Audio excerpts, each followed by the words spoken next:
What's going on, guys? After a long back, I'm back at the commentary for a video, and here I'm going to show you guys my complete shoulder and arm workout. But before we begin, I want to let you all know that before this exercise I also did a pushing movement for my shoulder, which is like a shoulder press. I did a dumbbell shoulder press for around 4 sets. Now the most important thing about this video is I want to stress the importance of making things simple. There is no point to follow some complex movement where you actually don't even feel the muscles working, but rather focus on the function of the muscle. Okay, now take 2-3 exercises for each of the muscle group and stick to them. For example, shoulders, I always keep my shoulder workout very simple. I do one pushing movement. I do two variations of lateral raise just to add more volume. I do something for my rear delts. Here I've done 2 exercises for my rear delts, one being a face pull and the other one being like a reverse dumbbell fly. So keep things very simple. And if you guys have seen, if you guys can see that I have not done any exercise for my front delts.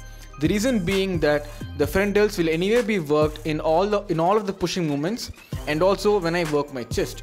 So there is no separate use of adding extra volume for your front delts alone and isolating them, because for a lot of people front delts are like an overdeveloped part, and if your front delts are overdeveloped than your rear delts, then what happens is that you kind of lose your body posture and your complete upper body kind of tilts forward, which is the case with a lot of bodybuilders. So make sure you train your rear delts, and that is always more important, and that should be taken care of when you're doing a shoulder workout, and there is no need for you guys to add in separate volume for your front delts.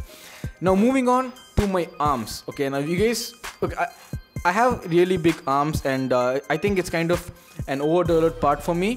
So if you guys look at me, my arms are always very prominent and they are pretty big, and a lot of people ask me what I do for my arms, but the funny thing is that I don't train my arms a lot at all. So what seems to work for me is really low volume for my arms. And my arms, your biceps work when you're doing any kind of pulling movement, your triceps work when you're doing any kind of pushing movement. So your arms are a very minor muscle group, and they really don't need that much of volume to grow.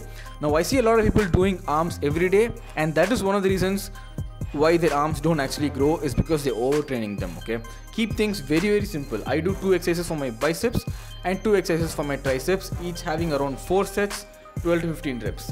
Now prefer to use cables, because whenever you're doing any kind of isolated movements, cables are better. But in this video you'll be seeing that I'm doing only dumbbells. This is just because of the fact that I love the feel of dumbbells on my body, and but cables might have been a better choice. Again guys, stick to it, perform the function of the muscles, and you will definitely get results.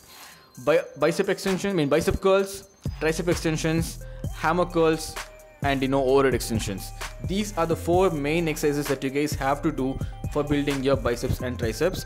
I'm sorry that this was a very short video, but I just wanted to get a very simple point across. Hope you guys enjoy this video, and make sure you follow me on Instagram at gmansuperfit, and I'll see you all on the next video. Any beat, the producer.